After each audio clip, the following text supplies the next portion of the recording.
Hello বন্ধুরা, সবাই কেমন আছো? আশা করি সবাই সবাই সবাই ভালো আছো। আমিও ভালো আছি বন্ধুরা। ভালো আছি বলেই কিন্তু আজকে দেখো পটলের একটা রেসিপি নিয়ে চলে এসেছি নারকোল দিয়ে। ভাবা যায়, অবাক কাণ্ড। দেখো, পটলের তরকারি আমরা অনেকেই খাই নিরামিষভাবে। পটল, দই পটল, অনেক রকমের পটল, পটলের দোরমা, পটলের দোলমা, পটল ভাজা। কিন্তু নারকেল দিয়ে পটলটা যেন একটু অন্যরকম টাইপের। আর তোমরা যদি নিরামিষভাবে বানাতে চাও, পেঁয়াজটা এখানে অ্যাভয়েড করো। এখানে পেঁয়াজ নিয়েছি, দেখো নিয়েছি একটু নারকেল, দেখো কুচি কুচি করে কেটে নিয়েছি। আর পটলটা দেখো চাকা চাকা করে কেটেছি। এখানে আদা বাটা, কাঁচা লঙ্কা চেরা, আর টমেটো নিয়েছি একটা। আর আলু নিয়েছি এখানে, দেখো এইভাবে কেটে নিয়েছি, পরিষ্কার করে ধুয়ে সব নিয়েছি। বন্ধুরা, যেখান থেকে আমার এই রেসিপিটা দেখছো তাদেরকে বলছি প্লিজ একটা লাইক দিয়ে দিও। আর চ্যানেলটি যদি সাবস্ক্রাইব করা না থাকে, অবশ্যই চ্যানেলটি সাবস্ক্রাইব করে নিও নতুন নতুন রেসিপি বা ভ্লগ ভিডিও দেখার জন্য। নিয়মিত হয়তো আমি ভিডিও শেয়ার করতে পারি না, তাও তোমাদের সঙ্গে যতটা পারি শেয়ার করার চেষ্টা করি। কী করবো বলো, সবসময় হয়ে ওঠে না। যাই হোক, এখানে কড়াই বসিয়ে কড়াই গরম করে তাতে সর্ষের তেল দিয়ে দিলাম। আর সর্ষের তেলের ওপরে পটলগুলো তুলে দিচ্ছি একটু হলুদ দিয়ে, যাতে আমি পটলটা ভেজে নিতে পারি। আর পটলটা যদি আমি একদম ভালোভাবে ভাজতে পারি না, তাহলে খেতে বেশি ভালো হয়, জানো তো। আর এই পটলের সঙ্গে আলু যদি তুলে দিতাম, পটলটা ভাজা হতো না, তাতে খেতে একদম বিশ্রী লাগতো। যাই হোক, চলো, কথা বলতে বলতে কিন্তু পটলগুলো আমার ভাজা হয়ে গেছে। আর তোমাদেরকে আর একটা কথা বলে রাখি, এতে চাইলে তোমরা পনির ব্যবহার করতে পারো। আমার বাড়িতে যেহেতু পনিরটা ছিল না, নারকেলটা ছিল, সেই কারণে নারকেলটা দিয়ে আমি শেয়ার করে দিলাম পটলের রেসিপিটা।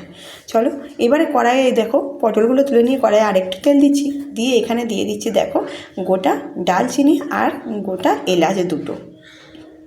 চলো, এরপরে দিচ্ছি সাদা জিরে ফোড়ন। আর তারপরে এখানে আমি দিয়ে দেবো দেখো সামান্য পরিমাণে একটু হলুদ, যাতে মশলাগুলো দৌড়ে তোমাদের বাড়িতে না পালিয়ে যায়, সেই কারণে। তারপর এখানে দিয়ে দেবো একটা পেঁয়াজ। চাইলে তোমরা পেঁয়াজটা কম বেশি বাড়িয়ে নিতে পারো বা কমিয়েও নিতে পারো।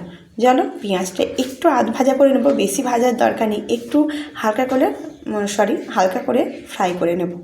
আর কথার মাঝখানে ভুল হলে প্লিজ বন্ধুরা ক্ষমা করে দিও। যাই হোক, এখানে চেরা কাঁচা লঙ্কাগুলো দিয়ে দিচ্ছি। এখানে গুঁড়ো লঙ্কা দেখে শুনে দেবো, তোমরা যদি ঝাল কম বেশি যে যেমন খাবে সেই মতো কিন্তু দিতে পারো। চলো, হালকা করে একদম ফ্রাই করে নিয়ে তারপরে ফিরে আসছি। এখানে কিন্তু দিয়ে দেবো এবারে আলুগুলো যে কেটে রেখেছি, সেই আলুগুলো কিন্তু দিয়ে দেবো। তোমরা ভাবছো আলুগুলো ভাজলো না, কি হলো? দেখো, আলুগুলো আলাদা করে ভাজার দরকার নেই, এইভাবে কিন্তু হালকা করে নেড়ে নিলেই হবে। দেখো, একদম হালকা করে কিন্তু আমি নেড়ে নেবো। আর এটা কিন্তু নাড়ার মধ্যেই কিন্তু আমি কিন্তু ক্যামেরা অফ করে আর চাপা দিয়ে কিন্তু একটু হালকা করে নেড়ে নিয়েছি। সবটা তো তুলে ধরা হয় না তোমাদের সামনে। যাই হোক, এখানে আদা বাটা আর টমেটো কুচিগুলো দিয়ে দিলাম ঝটপট করে। এরপরে আমি দেখো এখানে কিন্তু আমি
দেখো আমার রেসিপিটা হয়ে গেছে, কেমন লাগলো অবশ্যই তোমরা কমেন্ট করে জানিও। যদি ভালো লেগে থাকে একটা লাইক দিয়ে দিও। আজকে আসছি, ভালো থাকবে, সুস্থ থাকবে বন্ধুরা, টাটা।